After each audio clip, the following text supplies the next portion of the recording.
δεν μας αγκάλιασε. Γλυκά η Μακεδονία, κόμμα σε γη ζωγράφει εμείς, το ήταν ίδια το Αθώα, φτιάξαμε το παλαιφωτό, το ευλογημένο κόλπο. Καλησπέρα σας. Στα 100 χρόνια του χωριού μας, επιτρέψτε μου να απευθύνω μήνυμα αγάπης και αδερφοσύνης σε όλους τους Παλαιστινιανούς απανταχού της γης.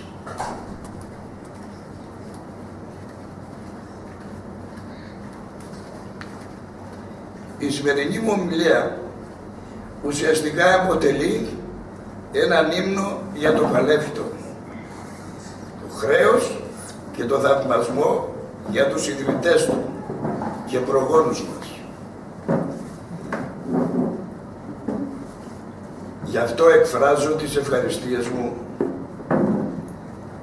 προς το Διοικητικό Συμβούλιο του Πυρσού για τη δυνατότητα που μου έδωσε. Άξιες υπογράμμισης είναι οι προσπάθειες καταγραφής της ιστορίας του χωριού μας και των κατοίκων του από το ζεύγος Βασίλη Αλμυρού Ιωάννας Παπαδοπούλου, τη Δέσποινα Γουρμουζιάδου και κυρίως το συγγραφικό έργο που μας άφησε ο Καλισθένης Γουρμουζιάδης. Τέλος, η έκρηξη των ηλεκτρονικών μέσων πληροφόρησης έδωσε τη δυνατότητα σε αρκετούς συμπολίτες μας να δημοσιεύουν έγγραφα και φωτογραφίες που συμπληρώνουν τον πίνακα της ιστορίας του Παλεφύτου.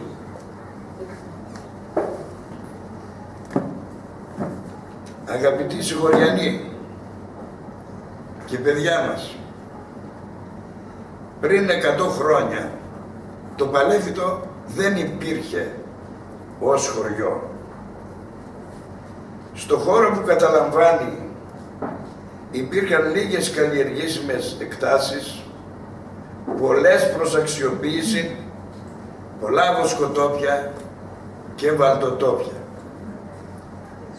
Τα εκμεταλλεύονταν ο Τούρκος Μπέης της περιοχής και κάποιοι τσελιγκάδες. Πώς λοιπόν βρέθηκαν οι κάτοικοι εδώ και μετέτρεψαν τον αφιλέξενο βάλτο σε ευλογημένο τόπο? Από αρχαιοτάτων χρόνων ο ελληνισμός δρούσε και ξεχώριζε όχι μόνο στα σημερινά σύνορα της Ελλάδος, αλλά σε όλον τον ευρωπαϊκό και όχι μόνο χώρο. Θυμηθείτε πού έδρασαν ο Ρήγας Φεραίος, ο Κοραής, οι Υψηλάντες, πού ιδρύθηκε η φιλική εταιρεία, πού δημιούργησαν οι φιλόσοφοι, μαθηματικοί, γεωμέτρες, πού δημιουργήθηκε η υπέρτατη βυζαντινή υμνογραφία και μουσική.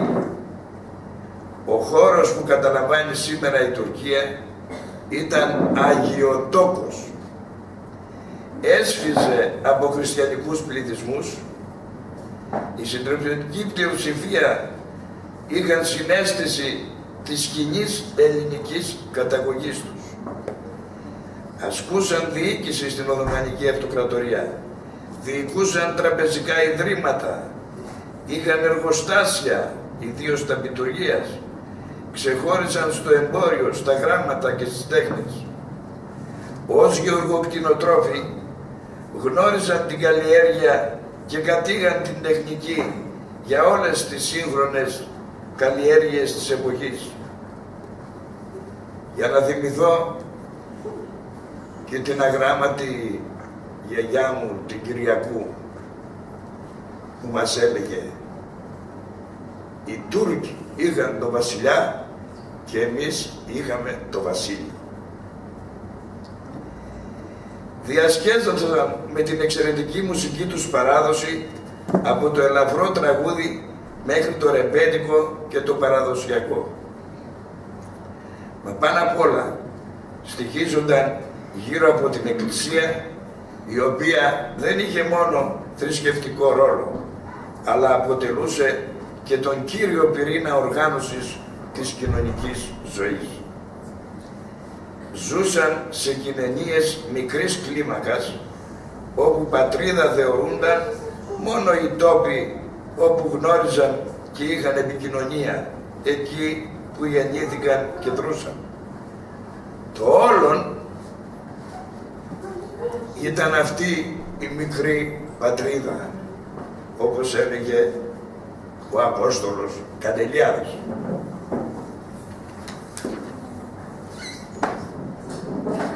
Αφού είδαμε λοιπόν πού ακριβώς και σε ποια περιοχή βρίσκονταν οι πρόγονοί μας, προχωρούμε τώρα στο δεύτερο κεφάλαιο της ομιλίας μου, η οποία αναφέρεται στον ξεριζωμό. Η Οθωμανική Αυτοκρατορία έπλαινε τα λίστια, χρειάζονταν ριζικές μεταρρυθμίσεις. Ξεκίνησαν από το 1876 και ολοκληρώθηκαν μετά την επικράτηση των Νεοτούρκων στις αρχές του 20ου αιώνα. Υπόσχονταν τα πάντα στα διάφορα μιλιέτ, τις εθνότητες δηλαδή, τις διαφορετικές, που κατοικούσαν εντός της κυριαρχίας τους. Τους πιστέψανε και μόλις πήραν την εξουσία από το 1910 και μετά, επικράτησε το σύνθημα που έγινε πράξη.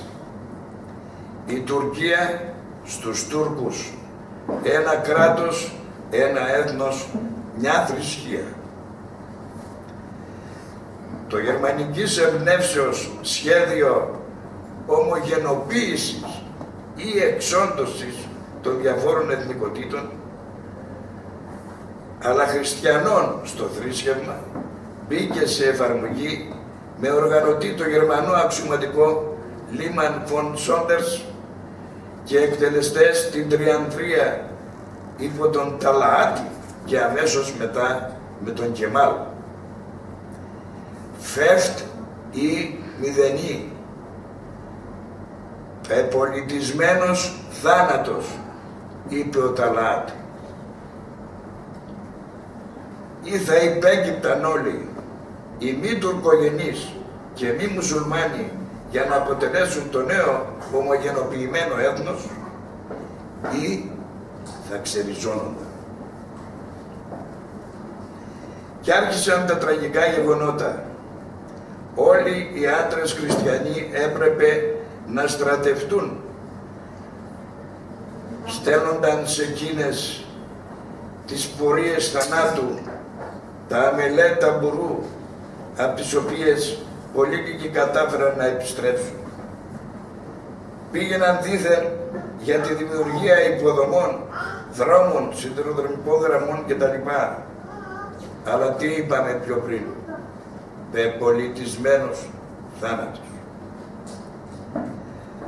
Από την άλλη, οι τσέτες, άτακτα σώματα από μουσουλμάνους που αποχώρησαν από τα Βαλκάνια κατά τους Βαλκανικούς πολέμους και αργότερα κατά τον Πρώτο Παγκόσμιο Πόλεμο,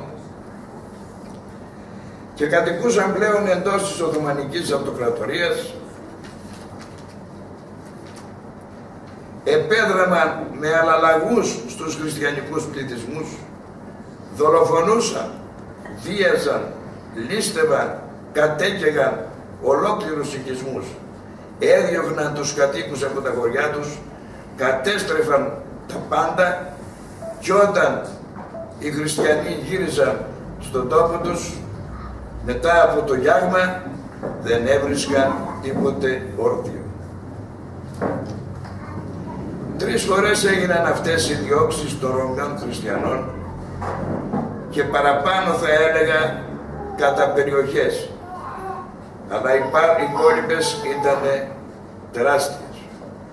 Το 1912, το 1914, με την κήρυξη του Πρώτου Παγκοσμίου Πολέμου και το 1917, υποχρεώνοντας το Πατριαρχείο να εκδώσει τη μαύρη βίβλο των δεινών του χριστιανικού στοιχείου. Ήταν πλέον η Οθωμανική Αυτοκρατορία ένα αιμοσταγές καθεστώς. Επιπλέον εκδόθηκε διαταγή ώστε οι μουσουλμάνοι να μην έχουν φιλίες με γιαούριδες, να μην κάνουν συνεργασίες μαζί τους, να μην ψωνίζουν από τα μαγαζιά τους. Από αυτήν την καταπίεση πήγε να απαλλάξει τους Ρωμιούς χριστιανούς η Ελλάδα το 1919 και με τα ψεύτικα τα λόγια τα μεγάλα το δίθεν συμμάχος μας στη Μικρασιατική εκστρατεία που τέλειωσε με την καταστροφή του 1922.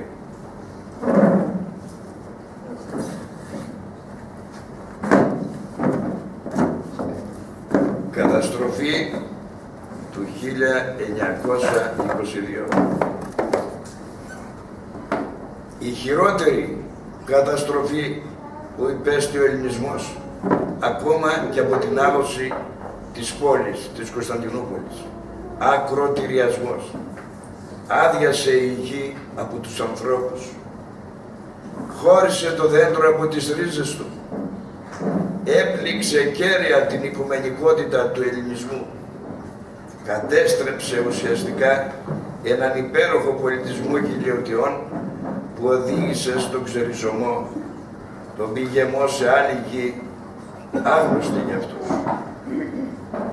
Ξεκίνησε με τους Μικρασιάτες από τα Κίδια της Προύσας στα τέλη Αυγούστου με Σεπτέμβριο του 22. Κανείς δεν τους ενημέρωνε, κανείς δεν τους οργάνωνε.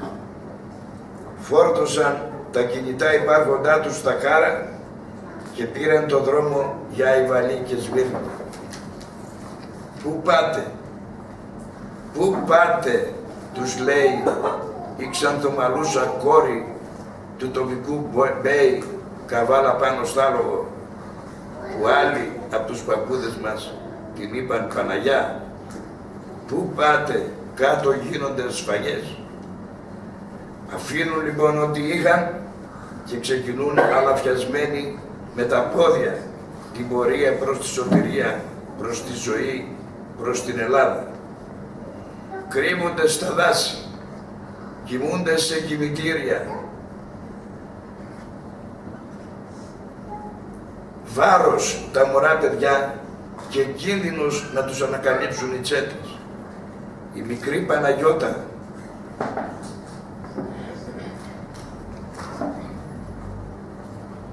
στην αγκαλιά της μάνας της νιώθει ότι κάτι κακό συμβαίνει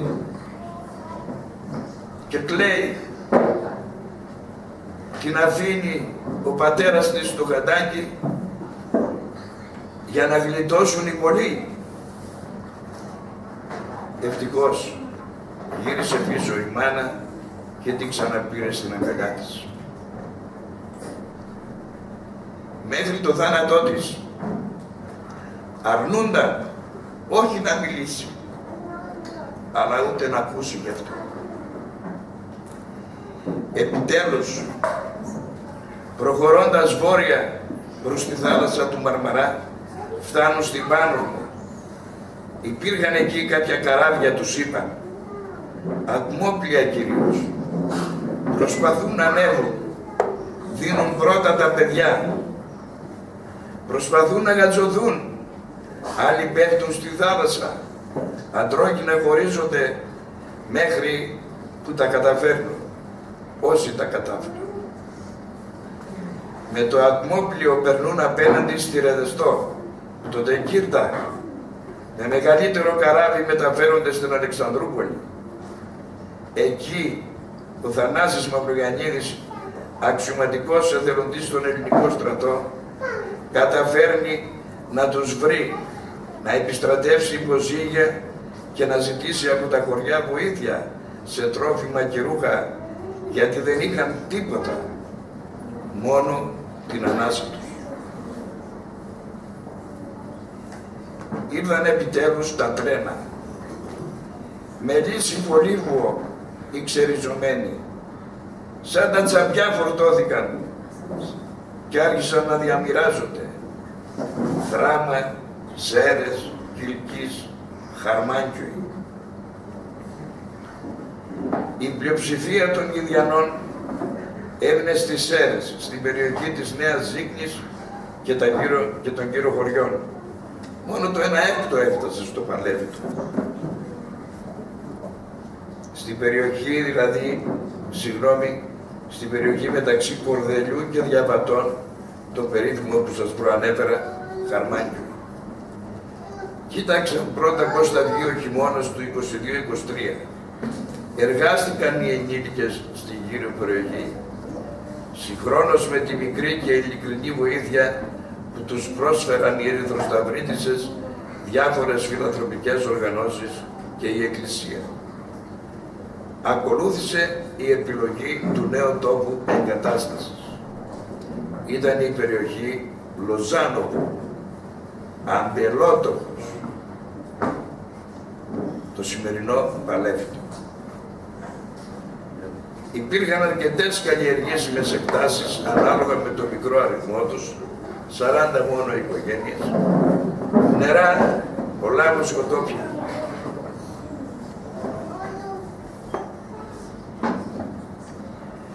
Βρήκαν κτηριακές υποδομές στο υποστατικό του Τούρκου Μπέι, ο οποίος είχε το κονάκι του γύρω από το οικόπεδο του Γουλιώτη και προς τα πίσω. 4 κτίσματα μεγάλα, μέγαρα, όπου έμενε η οικογένειά του. Ένα το προαναφερθέν, το άλλο ήταν στο Συνανίδη το σπίτι, στο Αγγελάρι του Γιώργου, εκεί το οικόπεδο που χρησιμοποιήθηκε αργότερα για σχολείο, και στο χωράφι του Φραγκάκη, πιο πέρα το γνωστό γιατρείο. Υπήρχαν στάβλια, χειρώνες, μαγειριά, φούρνος, επιτέλους μια ανάσα μέχρι να αρχίσουν να κτίζουν τα σπίτια τους με τη δουλειά τους και τη βοήθεια της πρόνοιας που τους παρήχε βασικά υλικά. Και εδώ οι δρόμοι του ξεριζωμού και της ελπίδας ενώνονται. Ένα χρόνο μετά ξεκινάει η μεγάλη πορεία των πετροχωρητών. Είχαν προηγηθεί και στην Ανατολική Θράκη, όπως στους Μικρασιάτες, κάθε είδους εκβιασμοί, βασανιστήρια, ομότητες, ληστείες, διώσεις των νοικοκυριών τους. Έτσι αναγκάστηκαν πάρα πολλές χιλιάδες από την Ανατολική Θράκη να ξεριζωθούν πιο μπροστά, πριν ακόμα από την ανταλλαγή, σε αντίστοιχες πορείες προς την Ελλάδα. Το 1923 η συνθήκη της Λοζάνης επέβαλε την υποχρεωτική ανταλλαγή. Ένας μήνας περιθώριο να ετοιμαστούν για να φορτώσουν τα κάρα που τους διέθεσαν, με ό,τι κινητό περιουσιακό στοιχείο μπορούσαν. Τα Γιαννιού, 24 Ιουνίου, αντί για τις φωτιές και τον Κλείδωνα, άναψε η δική τους φωτιά. 45 μέρες κράτησε αυτό το ταξίδι. Θα τους προστάτευαν δίθεν οι χωροφύλακες, θα φρόντιζαν για την ασφάλειά τους. Πόσα δεινά στην πραγματικότητα έκρυβε αυτή η πορεία προς τη νέα γη, τη νέα ελπίδα. Επιτρέψτε μου εδώ να σας διαβάσω 2 αποσπάσματα του μεγάλου συγγραφέα Ernest Hemingway, ο οποίος τότε βρισκόταν στο θέατρο του πολέμου και του χαλασμού ως πολεμικός ανταποκριτής της καναδικής εφημερίδας Star. Αναφέρεται σε 2 στιγμιότυπα στα οποία ήταν αυτόπτης μάρτυρας. Το ένα από το 22 και την καταστροφή της Σμύρνης και το άλογο με αντίστοιχη ημερομηνία αργότερα στα καραβάνια των προσφύγων, όπως προανέφερα, στη σιωπηλή πορεία. Το πρώτο απόσπασμα. Συγγνώμη για την ομότητα. Το χειρότερο ήταν οι γυναίκες με τα νεκρά παιδιά. Δεν μπορούσαμε να τις πείσουμε να μας δώσουν τα πεθαμένα παιδιά τους. Είχαν τα παιδιά τους νεκρά, σφιχτά στην αγκαλιά τους, αλλά δεν τα εγκατέλειπαν. Δεν μπορούσαμε να κάνουμε τίποτα. Τελικά έπρεπε να τους τα πάρουμε με τη βία. Το δεύτερο, στις 20 Οκτωβρίου του 22, στα καραβάνια από τη Θράκη που σας προείπα, ο άντρας σκεπάζει με την κουβέρτα του την ετοιμόγενη γυναίκα του πάνω στον αραμπά για να την προφυλάξει από τη βροχή. Εκείνη είναι το μόνο πρόσωπο που βγάζει κάποιους ήχους από τους πόνους της γένας. Η μικρή κόρη τους την κοιτάζει με τρόμο και βάζει τα κλάματα και η πομπή προχωρά. Δεν ξέρω πόσο χρόνο θα πάρει αυτό το γράμμα να φτάσει στο Τορόντο, αλλά όταν εσείς οι αναγνώστες της ΣΤΑΡ το διαβάσετε, να είστε σίγουροι ότι η ίδια τρομακτική βάναυση πορεία ενός λαού που ξεριζώθηκε από τον τόπο του θα συνεχίζει να τρεκλίζει στον ατέλειωτο λασπωμένο δρόμο προς τη Μακεδονία.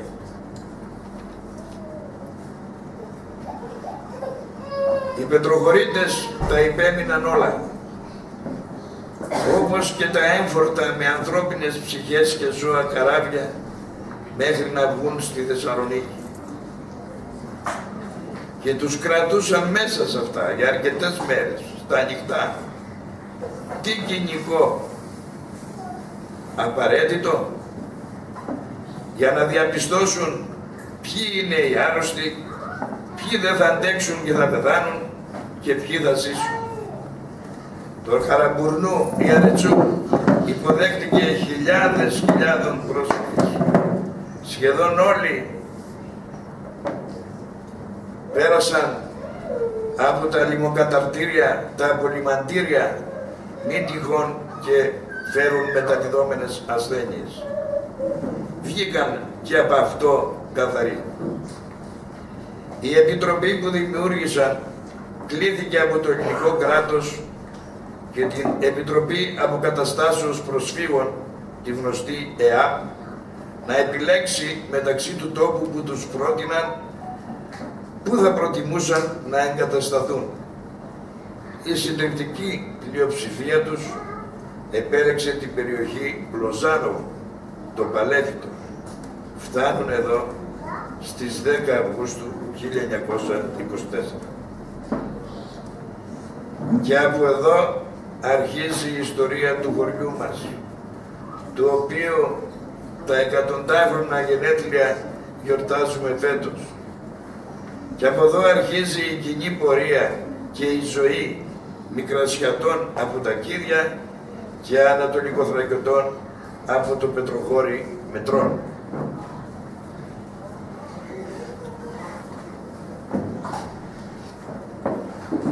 Αυτοί οι άνθρωποι, Κυδιανοί και Τσακυλιώτες, δεν γνωρίζονταν καθόλου μεταξύ τους. Ήταν άγνωστοι, από άγνωστα εντελώς μέρη για αυτούς. Έτσι στην αρχή υπήρχε μια επιφύλαξη στη συνεργασία, στη σύναψη σχέσεων, στις φιλίες κτλ. Διαπίστωσαν όμως ότι μίλαγαν την ίδια γλώσσα, είχαν την ίδια θρησκεία, τα ίδια ήθη και έθιμα, είχαν έντονη την κοινή καταγωγή όπως σημειώνει και ο Ηρόδοτος, το όμαιμον, το ομόγλωσσον, το ομότροπον, το ομόθρησκον. Πρέπει να κερδίσουν τη ζωή στη νέα πατρίδα και ας τους οφείλει τόσα πολλά η ζωή. Το ελληνικό κράτος και η Επιτροπή Αποκαταστάσεως Προσφύγων προσλαμβάνει τάχιστα Γάλλο μηχανικό για να εκπονήσει το σχέδιο του χωριού και να το τοποθετήσει ακριβώς εκεί όπου θα είναι ασφαλές και με το οποίο θα συμφωνούν και οι κάτοικοι του. Η τέλεια επιλογή του ως προς το υψόμετρο και τα λοιπά αποδείχθηκε με πολλά χρόνια καθυστέρηση, πολύ αργότερα, το 1979, όταν πνίγηκαν όλες οι γύρω περιοχές από την πλημμύρα, ενώ το Παλέφητο έμεινε αλόβητο. Ως προς το σχέδιο, δημιούργησε τον οικισμό με το υποδάμιο σύστημα. Το χωριό δηλαδή χωρίστηκε με παράλληλους και κάθετους δρόμους, πλάτους 10 μέτρων, ακούστε, ούτε αραμπάδες δεν υπήρχαν τότε, πλάτους 10 μέτρων και 2 κεντρικούς κάθετους άξονες, πλάτους 12 μέτρων. Έτσι δημιουργήθηκαν οικοδομικά τετράγωνα, στα οποία όρισε οικόπεδα για κάθε οικογένεια έκτασης ενός στρέμματος περίπου. Όρισε τις πλατείες, μια κεντρική πλατεία που υπάρχει και σήμερα με το θεατράκι της, και εκεί προβλέπονταν και η ανέγερση του σχολείου. Η δεύτερη ήταν αυτή της εκκλησίας, μέρος της οποίας κατέλαβε το νέο κοινοτικό κατάστημα και η Αγροτολέσχη. Η τρίτη πλατεία είναι η πλατεία Προύσης στα Μικρασιάτικα ή αλλιώς της Αγελαριάς. Γιατί έτσι την έλεγαν παλιά, γιατί ξέρουμε ότι από εκεί ξεκινούσαν τα κοπάδια με τα γουβάλια, με τις αγελάδες, τα πρόβατα και τα λοιπά, προκειμένου να πάνε προς Βοσκή. Άρχισε από τους Κλίπου το Πλάτανο περίπου και κάλυπτε όλο το χώρο μέχρι την Αυτιλιά. Συρρυκνώθηκε πολύ όμως αργότερα όταν χορηγήθηκαν οικόπεδα. Το σχολείο, ορίστηκαν οι χώροι για εκκλησία, σχολείο, κημητήρια, γήπεδο. Το σχολείο χτίστηκε τελικά εκεί που βρίσκεται σήμερα και όπου είχε τοποθετηθεί ο χώρος για το γήπεδο. Ενώ το γήπεδο χτίστηκε εδώ που είναι η κεντρική πλατεία που την είχαμε παλιότερα και προορίζονταν για σχολεία. Τα κημητήρια αναγκαστικά μεταφέρθηκαν στη σημερινή τους τοποθεσία λόγω μεγάλης και καταστροφικής πλημμύρας. Οι Μικρασιάτες τα διατήρησαν.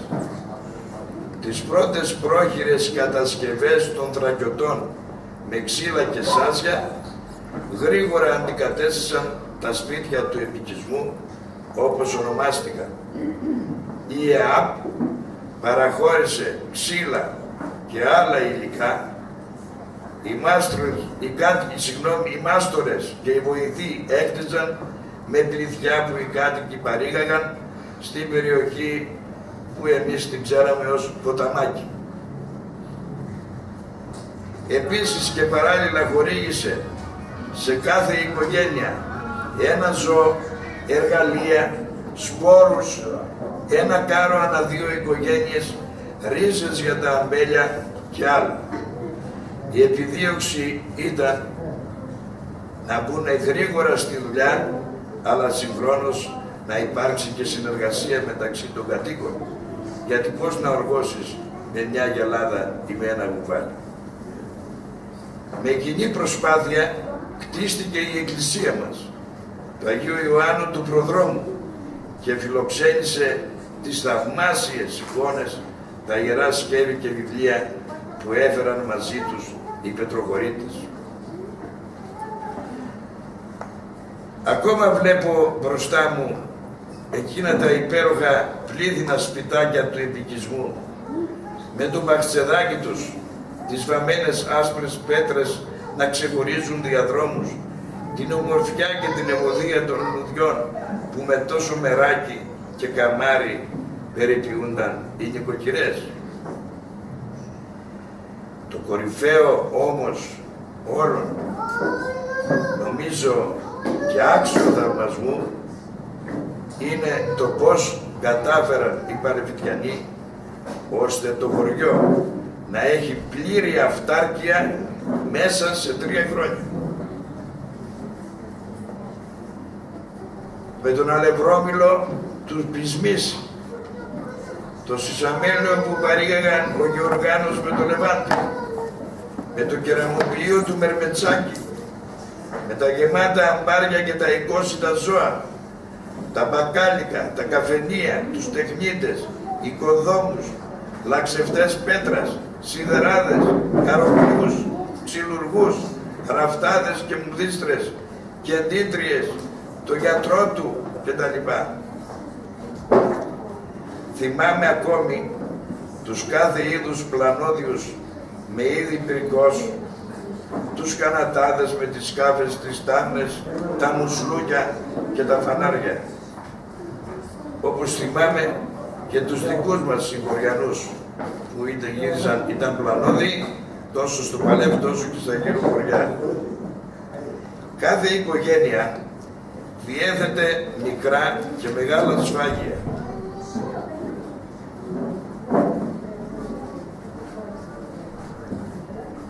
Τα οποία αξιοποιούσε στο έπακρο. Επεξεργάζονταν κυρίως τους χείρους, φτιάχνοντας σουτζούκια, καβουρμά, τσιγαρίδες, λαρδί, και τα διατηρούσαν σε πύληνα δοχεία. Οι νοικοκυρές φούρνιζαν το ψωμί της οικογένειας, έφτιαχναν τυρί, γιαούρτι, ξινόγαλο, βούτυρο, ζυμαρικά, κυρίως γιουφκάδες και τραχανά. Και αύξαναν την παραγωγή του κρέατος από τα κοκόρια, τα γνωστά καπόνια. Ακόμα θυμάμαι να ξεκινούν άντρες και γυναίκες αξιμέρωτα για τη δουλειά. Γύριζαν όταν νύκτωνε. Κι όμως όλοι είχαν διάθεση να συνεχίσουν. Έπρεπε οι άντρες του καφενείου να ξαποστάσουν με κρασί ή καμιά ρακή, να πούν καμιά κουβέντα, τα βάσανά τους, τις εμπειρίες τους, να αρχίσουν τα πειράγματα και τα τραγούδια από τις πλάκες του γραμμοφώνου. Και οι γυναίκες στην αυλή, οι γειτόνισσες, όλες μαζί με την καζόλαμπα, να καθαρίζουν κοζάδες, να πλέκουν, να κεντούν, να σιγοτραγουδούν, να λένε μασάλια, να κάνουν και κοινωνικό σχολιασμό. Τα παιδιά ένιωθαν ελεύθερα, παρά την αυστηρότητα των γονέων. Βοηθούσαν στις δουλειές, πήγαιναν στο σχολείο, αλλά κυρίως έπαιζαν. Τσιλίκι, μακριά γαϊδάρα, μουρούνα, τζάμο, παίρνω καινούργια αφορμή, λακάκια, κότσια, ταμίλα, μπίλιες, κρυφτό, κατσάκια. Οι μεγαλύτεροι έχουν παίξει και τα ξέρουν αυτά τα παιχνίδια. Μια παρένθεση. Λέμε στο κρυφτό τα καμάω. Δεν μπορούσα να εξηγήσω τη λέξη επί πολλά χρόνια. Τι σημαίνει τα καμάω, από πού προέρχεται αυτό, από πού βγαίνει. Πριν μερικά χρόνια μελετώντας ένα βιβλίο που αναφέρονταν στην άδοση της Κωνσταντινούπολης, διαβάζω σε ένα σημείο, όταν πλέον τα πράγματα ήταν απελπιστικά και δεν υπήρχε διέξοδος, ότι πλέον η άδοση ήταν γεγονός. Ξέρετε, προτιμούσαν οι μαχητές να πέφτουν από τα τείχη, από τις επάρξεις, να σκοτωθούν για να μην πιαστούν ζωντανοί, εχμάλωτοι. Έγραφε λοιπόν, και διάβαζα σε αυτό το βιβλίο, και καμίσαντες τους οφθαλμούς αυτών έπιπτον από τον επάρξεο. Δηλαδή, κλείνοντας τα μάτια, έπεφταν. Και εμείς τι κάνουμε στο φρικτό? Τα καμάω. Κλείνω τα μάτια. Ίσως από τότε παρέμεινε και εντυπώθηκε στη συλλογική μας μνήμη τα καμάω. Συγγνώμη. Δεύτερον, τα κατσάκια. Παιχνίδι σαν το κρυφτό, με πολύ πιο διευρυμένο χώρο κινήσεων. Παίζονταν από δύο ομάδες, η μια κυνηγούσε, η άλλη κρύβονταν. Σε δέντρα, από δίκες, αχυρώνες. Αναπαριστούσε το κυνήγι των Τούρκων εναντίον των χριστιανών ανδρών, προκειμένου, όπως προείπα, να τους οδηγήσουν στον τουρκικό στρατό, με όλες τις απάνθρωπες συνθήκες που τους περίμεναν. Αυτοί που αρνούνταν να καταταγούν κρύβονταν από τους Τούρκους σε σκεπές, αχυρώνες, πηγάδια, δάση. Λέγονταν κατσάκιδες. Να λοιπόν τα κατσάκια. Πριν προχωρήσω παρακάτω, οφείλω να αναφερθώ ότι κατά τη διάρκεια των χρόνων αυτών ζήσαν οι πρόγονοί μας και ίσως μερικοί από εμάς τα τραγικά γεγονότα του Δεύτερου Παγκοσμίου Πολέμου και του εμφυλίου. Δηλαδή από τη μια ζήσανε και είδαν να πραγματοποιείται ένα έπος και από την άλλη ο αδερφοκτόνος εμφύλιος. Κατά την περίοδο της γερμανικής κατοχής σημειώθηκε παρημιώδης έκρηξη αλληλεγγύης από τους συγχωριανούς μας. Φιλοξενήθηκαν σε εθελοντική βάση ορφανά παιδιά από το Παπάφιο Ορφανοτροφείο Θεσσαλονίκης σε οικογένειες. Ακόμα και χήρα γυναίκα με 4 παιδιά φιλοξένησε παιδί. Αρκετοί από αυτούς έμειναν για πολλά χρόνια και οι παλιότεροι τους θυμάστε. Επίσης φιλοξενήθηκαν κάτοικοι από πόλεις που υπέφεραν από το λοιμό του 41, 42 κτλ, καθώς και πολλοί μουσικοί. Αγαπητοί συγχωριανοί, αυτά τα 100 χρόνια ύπαρξης του Παλαιφίτου μπορούμε να τα διαχωρίσουμε σε 2 μεγάλες χρονικές περιόδους, ανάλογα με τις ριζικές αλλαγές που συντελέστηκαν.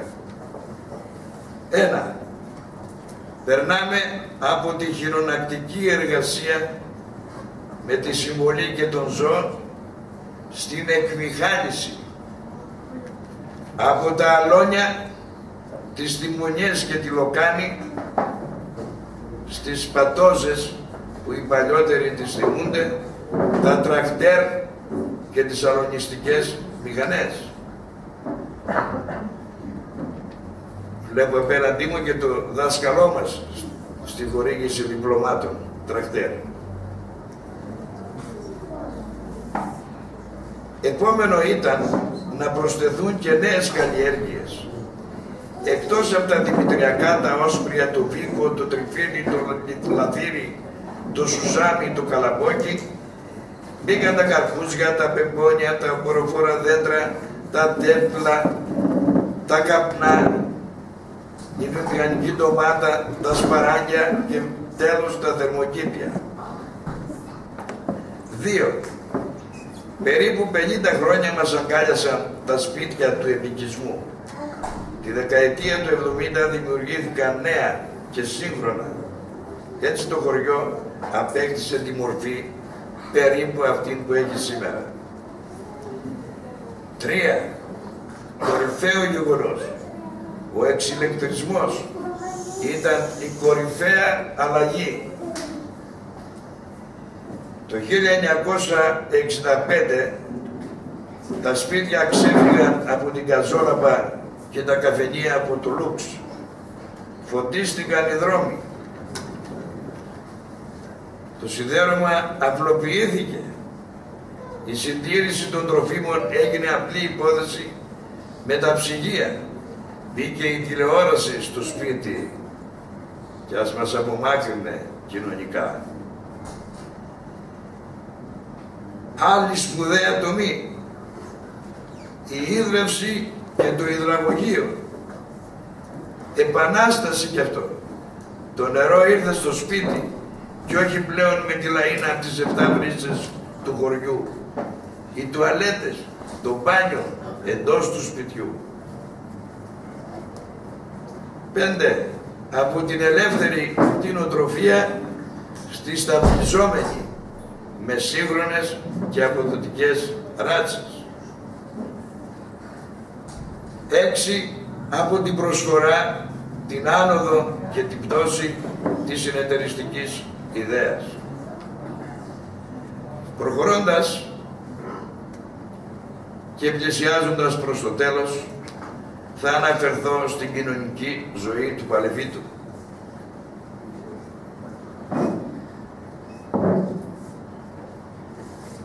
Η Εκκλησία ήταν καταρχήν βασικός παράγων ρύθμισης της κοινωνικής ζωής. Ήθη και έθιμα προσδιορίζονταν από τις γιορτές της.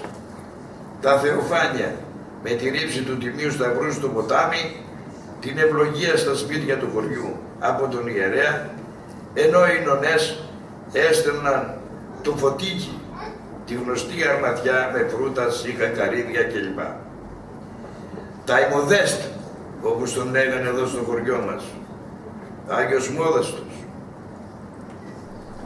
έκαναν πρόσφορα για την υγεία και την προστασία των ζώων.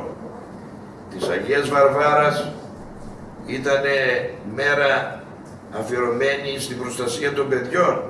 Κοινωνούσαν όλα τα παιδιά και οι νοικοκυρές έφτιαχναν την περίφημη Βαρβάρα ακόμα μέχρι και σήμερα. Στην αρχή του Αυγούστου ο ιερέας αγίαζε τα αμπέλια, ενώ τα ψυχοσάββατα έκαναν κόλυβα τιμώντας τους νεκρούς τους και το Μεγάλο Σάββατο εκτός των άλλων μοίραζαν κόκκινα αυγά. Οι φωτιές του Αγιανιού για να φύγει κάθε κακό. Παράλληλα συντηρούσαν και διάφορα παγανιστικής προέλευσης έθιμα. Ο Κλείδωνας και τα καρναβάλια με την Καμήλα. Οι νέοι γύρισαν το χωριό όπως και οι κολυμπητές των φώτων και μάζευαν προσφορές. Στη γιορτή του προστάτη του χωριού γίνονταν περίφημα πανηγύρια.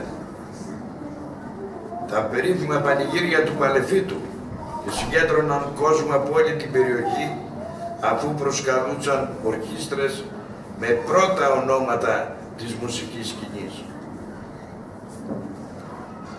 Ο κινηματογράφος με πιο χαρακτηριστική μορφή τον Κιστέλιο τον Κυρλή, που διαλαλούσε τις ταινίες του που προβάλλονταν στην κλιματαριά του Γρηγοράσου. Αργότερα έγινε ο κινηματογράφος του Ποδοπάνη, όπου προβάλλονταν οι ταινίες μέσα σε μια σύγχρονη αίθουσα. Και θέατρο απολάμβαναν οι Παλαιφιτιανοί.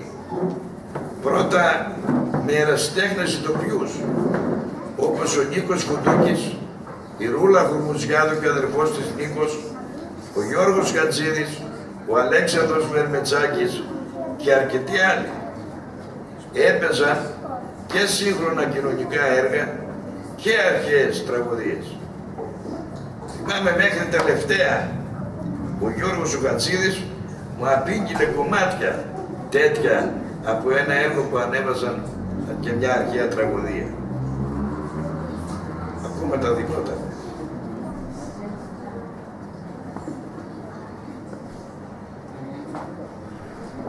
Έρχονταν όμως και πρωτοκλασσάτοι ηθοποιοί, τα γνωστά μπουλούκια, και ψυχαγωγούσαν τους χωριανούς μας.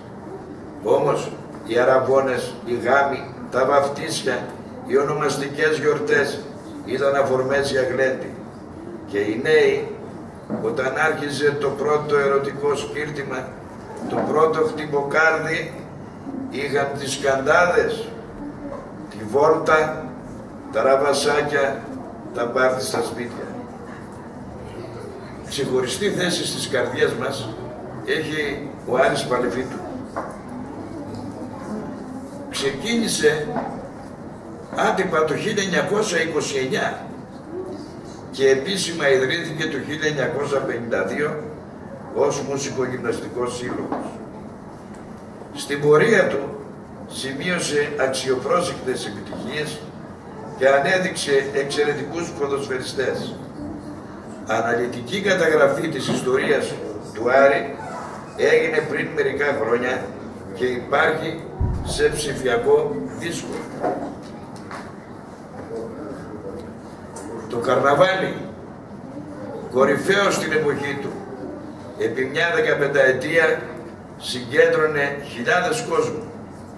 Εργάζονταν εθελοντικά γι' αυτό περίπου 400 άτομα και συγκινούμε βλέποντας σήμερα εδώ κάποιους από τους πρωτεργάτες.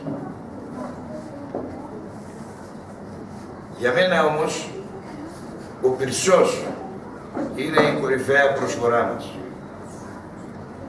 Με αδιάλειπτη παρουσία από το 1980 μέχρι και σήμερα και σημαντική προσφορά στην νεολαία μας. Μια ιδιαίτερη αναφορά επιτρέψτε μου να κάνω στο μεγάλο μας ζωγράφο Στέλιο Μαυρομάτη, ο οποίος αφιλοκερδός με κάθε καιρό ερχόταν από τη Θεσσαλονίκη για να διδάξει στα παιδιά μας. Κλείνοντας, θέλω να αναφερθώ και σε μια νέα ομάδα συμπολιτών μας που έφτασε εδώ μετά το 1990, προερχόμενοι από την Αλβανία. Με την αποφασιστικότητά τους, την εργατικότητα και την επιμονή τους αποτελούν πλέον αναπόσπαστο κομμάτι του χωριού μας. Ενσωματώθηκαν και τα παιδιά τους συμμετέχουν της ελληνικής παιδείας και εμπλουτίζουν τα σχολεία και τους συλλόγους μας σε όλες τις δραστηριότητες της κοινωνικής ζωής. Συμπολίτες μου, στην αυγή της νέας εκατονταετίας για το Παλέφητο και παρά τις δυσκολίες που ο καθένας αντιμετωπίζει, μπορούμε να αισιοδοξούμε. Οι σημερινοί συμπολίτες μας, με το ίδιο πάθος, την εργατικότητα και την αποφασιστικότητα που είχαν οι πρόγονοί μας, προχωρούν, εφαρμόζουν νέες καινοτόμες ιδέες, αφουγκράζονται την επιστήμη και μεριμνούν για τα παιδιά τους, τοποθετώντας τα ως πρώτη προτεραιότητα. Προχωρούμε λοιπόν από το ΖΙΝ και παλεύουμε για το ΕΨΙΝ. Οι νέοι μας είναι οι πιο μορφωμένοι που είχαμε ποτέ. Οι επαγγελματίες μας είναι εξαιρετικοί και καλύπτουν κάθε σύγχρονη ανάγκη. Τα σχολεία μας διαθέτουν ένα πλούσιο επιστημονικό δυναμικό το οποίο έχει άριστη συνεργασία με το Σύλλογο Γονέων και επιτυγχάνουν σπουδαία αποτελέσματα. Ο μεγαλοπρεπής ναός μας στεγάζει την αναγκαιότητα της ψυχής για προσευχή. Αξίζει λίγο να συνδράμουμε όλοι για να τελειοποιηθεί. Στον Άρη Παλαιφίτου γίνεται μια εξαιρετική δουλειά στις ακαδημίες του. Την παρακολουθώ. Στο Πυρσό οι προοπτικές είναι εξαιρετικές. Διαθέτει ένα εμπλουτισμένο και αξιόλογο διοικητικό συμβούλιο με πολλές πρωτοβουλίες, συνεργασίες και εκδηλώσεις, με πολλή όρεξη για δουλειά. Έτσι προσφέρονται προτάσεις ζωής, διέξοδοι στην καθημερινότητα και σμιλεύεται η προσωπικότητα των νέων μας. Και κλείνοντας, επιτρέψτε μου να καταθέσω και 3 προτάσεις. Οφείλουμε να τιμήσουμε όπως του πρέπει τον αείμνηστο ζωγράφο και εργάτη του Πυρσού Στέλιο Μαυρομάτη.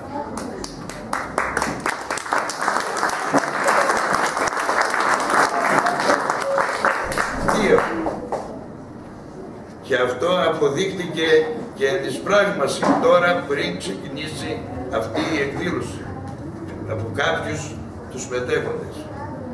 Να συνεργαστούμε εθελοντικά ώστε να καταγραφούν οι σπουδαίες οικογενειακές ιστορίες των προγόνων μας, να μην χαθούν, να αναδειχθούν και να διασωθούν. Πρέπει. Τρίτο και τελευταίο, να αναλάβουμε πρωτοβουλία ώστε να ανεγερθεί μνημείο αφιερωμένο στο ξεριζωμό και στους προγόνους μας με τη συμβολή όλων μας. Για να θυμούνται οι παλιοί και να μαθαίνουν οι νεότεροι. Τους το χρωστάμε. Σας ευχαριστώ πάρα πολύ.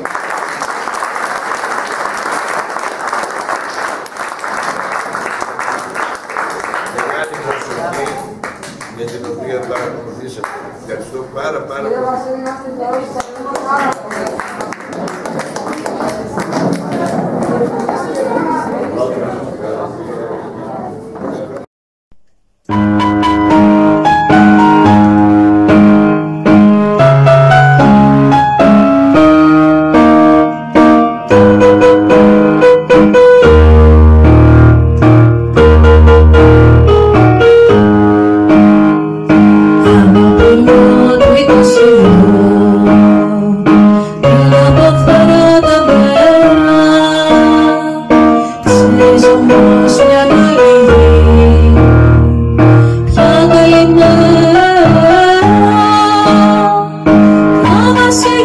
Ζωγραφιά